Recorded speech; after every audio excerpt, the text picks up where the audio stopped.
Bom dia, turma! Bom dia, meu terceiro ano querido! Estou aqui, a professora Fabiana. Hoje é dia 4 de março de 2021.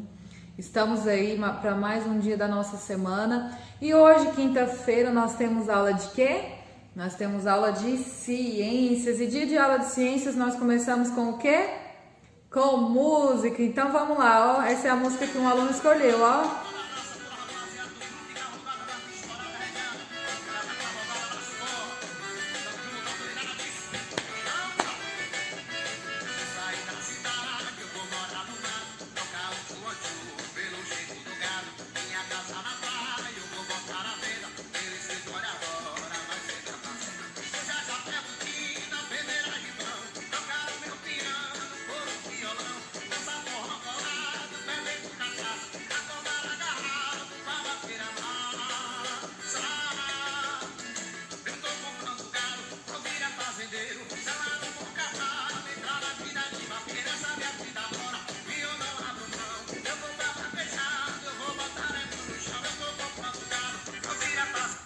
É isso aí, é a música dos Barões da Pisadinha, escolhida por um dos nossos alunos. Muito bom, adorei a música.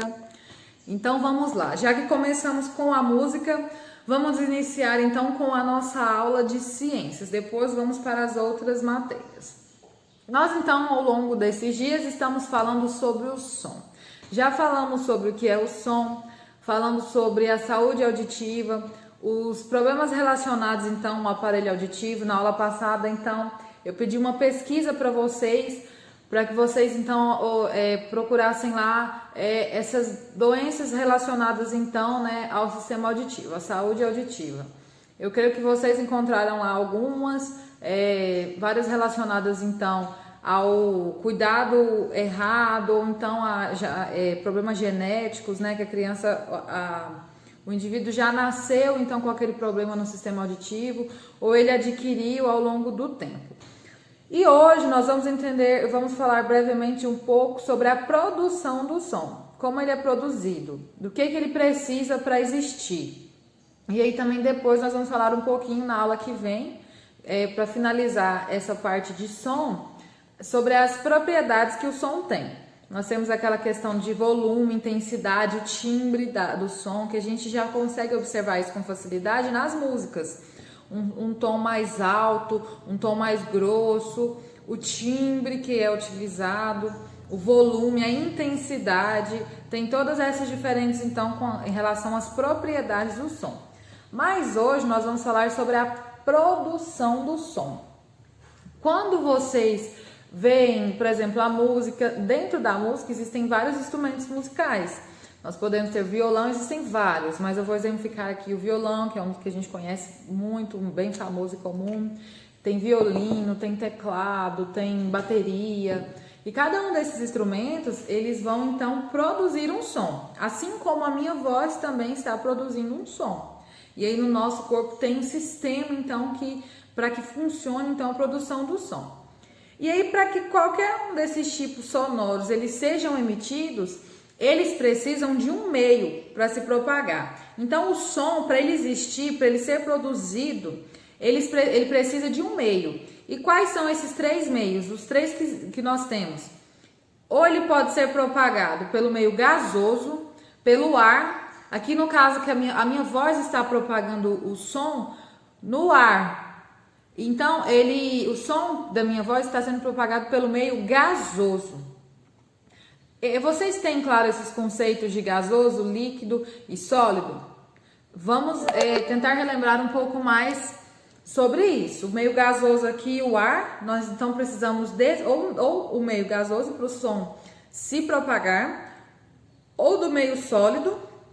Por exemplo, aqui a parede, ó, é um sólido, a mesa é um sólido. Então, por exemplo, quando o som da minha voz está se propagando lá, por exemplo, eu estou aqui dentro da sala e aí alguém está ouvindo a minha voz lá fora da sala, o meu som está se propagando por um meio sólido, porque ele precisa atravessar a parede para que a pessoa consiga então captar o meu som lá do outro lado. E aí nisso o som está se propagando no meio sólido.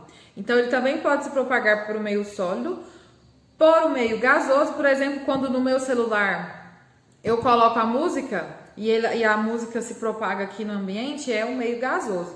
E também pelo meio líquido, por exemplo, quando a gente está lá banhando de piscina, e aí você vai brincar com o seu colega lá, quando vocês dois abaixam e você vai falar uma palavra embaixo d'água para que ela ouça e te diga qual palavra é. E aí, quando você escuta então que o seu colega disse lá embaixo d'água, o som se propagou lá pelo meio líquido. Então o som ele pode se propagar por esses três meios: o líquido, o sólido e o gasoso. E dependendo de cada um desses meios, ele tem uma velocidade de propagação, o som.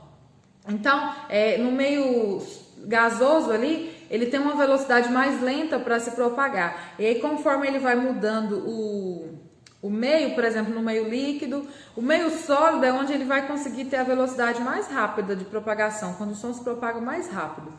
Lá na página 130, vocês vão ter uma pequena explicação lá a partir de imagens que vai ilustrar para vocês esses três meios, o meio gasoso, o meio sólido e o meio líquido. E ele também vai falar para vocês sobre as velocidades dentro de um tempo que o som pode emitir dependendo de cada meio. Eu quero que vocês observem lá, ele traz alguns exemplinhos de tipos de instrumentos musicais, de tipos de sons que cada instrumento propaga. E aí, trabalhando então essa propagação do som, eu trouxe para hoje uma atividade prática para vocês fazerem em casa. Em artes, eu passei uma atividade para vocês sobre os copos, não foi? Vocês fizeram a brincadeira dos copos. Nós vamos utilizar copos hoje, mas de um jeito diferente. É para a gente praticar um pouco sobre esse conceito de som, sobre a diferença em que os sons podem produzir e também trabalhando um pouco sobre esses meios de propagação. Neste caso, nós vamos trabalhar o meio líquido. O que eu quero que vocês façam? Vocês vão, com o auxílio das mães de vocês, com a permissão delas e com todo cuidado, vocês precisam de 5 copos de vidro. Conseguiu 5 copos, você vai colocar água dentro desses 5 copos. Cada copo, você vai colocar uma quantidade diferente de água. No primeiro copo você enche, o segundo você deixa na metade, o terceiro você põe só um pouquinho, o quarto você põe quase cheio e o quinto você põe um pouco mais do pouquinho lá. Coloquem 5 quantidades diferentes. E aí coloquem esses copinhos juntos enfileirados e aí vocês vão precisar de uma colher. Muito cuidado com bater a colher no copo, não precisa bater com força. O que você precisa é ouvir o som que vai ser produzido. E aí vocês vão conseguir observar nessa prática que dependendo da quantidade de líquido dentro de cada copo, vocês vão ter um som diferente emitido pela colher. E aí já observamos que o som que vai ser produzido aí no caso dessa prática, ele se propaga em que meio? O meio líquido, né? Porque nós estamos então usando ali a água. E aí eu quero que vocês façam então essa prática e batam a colher devagarzinho em cada copo, observem o som e eu quero que vocês coloquem aí no papel e escrevam o que vocês observaram do som de cada um. No som do copo mais vazio, ele foi mais forte, ele foi mais alto, ele foi diferente, realmente é diferente de todos, é mais parecido esse com aquele. Eu quero que vocês façam isso, então, a relação à produção do som. Anotem, porque na aula que vem de ciências nós vamos falar um pouco sobre as propriedades do som, tá ok? Então, prosseguindo a aula de hoje, vamos bagunçar a ordem, vamos falar um pouco sobre matemática. Eu passei uma atividade para vocês, ainda falando sobre esses conceitos de adição, a ideia de juntar e acrescentar. Nós vamos trabalhar lá na página 82 e 83 um pouco mais sobre isso. Só que aí temos um novo conceito hoje, não tão novo assim, porque vocês já viram isso ao longo do ensino fundamental nos outros anos. Então nós vamos continuar e fixar esse conceito, que é de par e ímpar. Na atividade, vocês vão utilizar esse conceito para conseguir realizar algumas questões. E na atividade de amanhã, vocês já vão trabalhar mais números pares e ímpares. E aí eu pergunto a vocês, vocês têm clareza do que é um número par e do que é um número ímpar?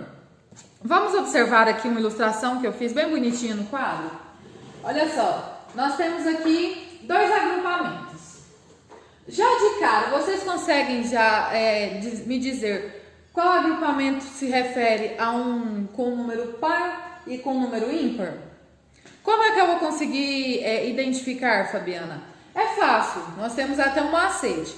Vamos olhar aqui, nós temos no primeiro exemplo aqui 4 pessoas, ó, 1, 2, 3, 4.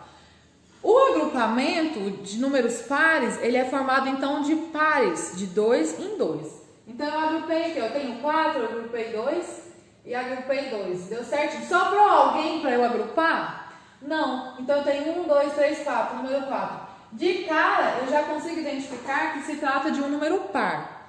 E aí, por que é um par? Vamos observar aqui no ímpar. Eu tenho um agrupamento aqui de 1, 2, 3, 4, 5 pessoas. Vamos montar os pares? Montei aqui o primeiro par de 2 pessoas, o segundo par. Não consigo montar um par aqui, porque tem uma sobra. Então, de cara, eu já consigo identificar que é um número ímpar. Porque nos números ímpares eu não consigo formar agrupamentos pares sem uma sobra. Então, todo número ímpar, quando eu faço um agrupamento, ele vai ter uma sobra. De cara, então, quando eu olho, observo o número que tem uma sobra, é o número ímpar. E o número que eu consigo formar esses agrupamentos fechadinhos, sem sobra, é o número par. E de cara já fica fácil identificar. Então, vamos lá na reta numérica. O número 1, a gente inicia no 1. Eu consigo formar um agrupamento de 2, um par? Não. Então, 1 é o quê? É um número ímpar. O número 2, e eu observo que número sim, número não, eu já tenho um par e um ímpar dentro da reta numérica. O número 2 eu já tenho um par, então é um número par. Número 3, eu formo um parzinho e fica um de sobra, é um número ímpar. É fácil, não é? Identificar um número par e ímpar. Esse conceito é bem fácil, então bem para vocês relembrarem, praticarem, eu trouxe ele na atividade para vocês. Então façam lá na página 82 e 83, que na aula de amanhã vocês vão fazer um pouco mais para fechar essa parte então dos números. Na semana que vem nós vamos entrar em um outro mundo da matemática e aí a gente conversa amanhã, tá ok? E aí finalizando nossa aula de hoje, quinta-feira, finalizando não, continuando, ainda temos 2 aulinhas, né? Mas agora na aula de língua portuguesa.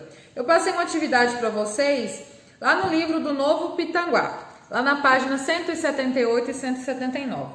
Nas últimas aulas dessa semana e na semana passada, nós estivemos falando muito sobre a escrita das palavras.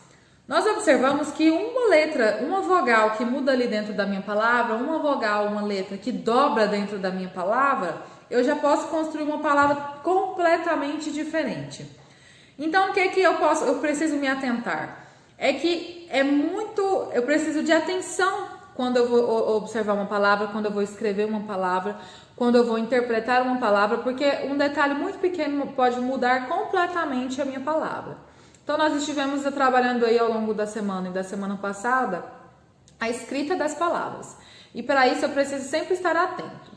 Na aula passada, nas últimas aulas, nós trabalhamos sobre S, SS, R e RR. Hoje nós vamos trabalhar palavras terminadas com O ou U. E palavras também que têm o O ou U. Eu percebi lá na avaliação de língua portuguesa, quando vocês tiveram aquele momento para encontrar palavras, formar sílabas dentro da árvore lá e montar palavras, encontrar sílabas e montar palavras, e que ocorreram muitos erros em relação a isso. Vocês têm dificuldade para identificar se a palavra termina com O ou com U, com E ou com I. É compreensível. Então, nós vamos hoje aprender um macete para casos de palavras de O ou U, para que vocês não errem mais. Às vezes, a palavra finaliza com O, mas ela tem a sonoridade diferente. Por exemplo, ela tem uma sonoridade de U. E aí eu tenho dificuldade para identificar se ela finaliza com O ou com U. Então, hoje vocês vão aprender isso na aula de hoje. Vamos trazer os exemplos para a gente conseguir visualizar. Temos aqui essa primeira palavra, que como eu havia dito para vocês, uma vogal que é diferente, ela vai mudar completamente o sentido da palavra. Então, eu preciso sempre estar atento. Vamos observar esse exemplo. A palavra aqui, ó, comprimento, com O. Eu tenho praticamente a mesma palavra que muda apenas uma vogal no mesmo local. Comprimento. São palavras iguais? Elas estão dando sentido, elas têm o mesmo sentido? Não. elas têm sentido completamente diferente e apenas uma mudança de vogal já mudou completamente o sentido da minha palavra. Aqui, comprimento está relacionado então a uma medida de grandeza, até dentro da matemática nós vamos ver, 1 centímetro de comprimento, 1 metro de comprimento. Então está aí relacionado ao tamanho, a grandezas. E aqui essa palavra com o comprimento já tem outro sentido que está relacionado então à saudação, né? ao cumprimentar o outro.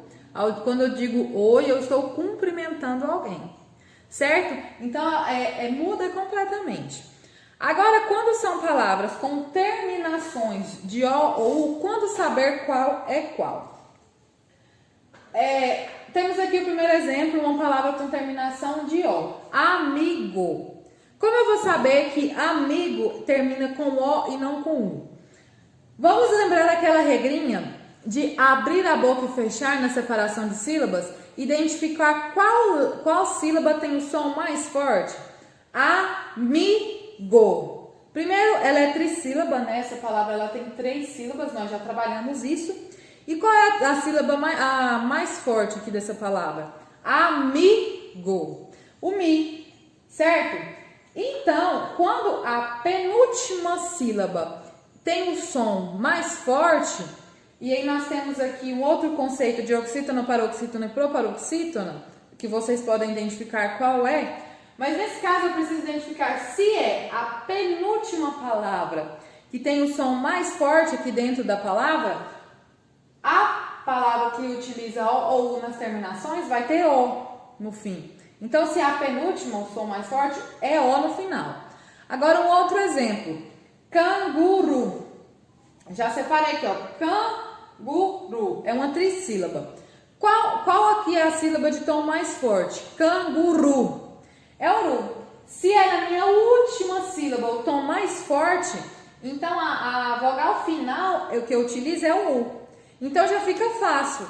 Lá na atividade da página 178 e 179, vocês vão praticar bastante isso. Mas é fácil, então, agora eu conseguir identificar e acertar quando eu coloco o ou u no final. Se é na penúltima sílaba a sílaba mais forte, eu utilizo o o no fim da palavra. Se é na última o som mais forte, eu utilizo o u no fim da palavra. Ficou fácil, não ficou? E aí, para vocês, então, praticarem bem isso, vocês vão lá na página 178 e 179 deste livro aqui, do Novo Pitanguá, e aí façam essa atividade, e na aula de amanhã vocês vão praticar um pouco mais sobre palavras terminadas com o ou u. Nós temos outras palavras com terminações diferentes para ver. Ao longo das aulas nós vamos ver também. Na semana que vem nós vamos praticar outras palavras e vamos entrar também em outros conteúdos em língua portuguesa. Ok? Fechando a aula de hoje com chave de ouro. O que está faltando? Ensino religioso, isso mesmo. Eu já enviei o link para vocês lá no grupo. É um filme muito bacana, eu quero que vocês se divirtam assistindo esse filme. Prestem atenção na mensagem que ele traz, em tudo que ele traz ali. É um filme que vai falar bastante ali da idade de vocês, sobre o desenvolvimento que vocês têm emocional. Então, é um filme que trabalha as emoções. Nas últimas aulas nós trabalhamos um sentimento que é a empatia.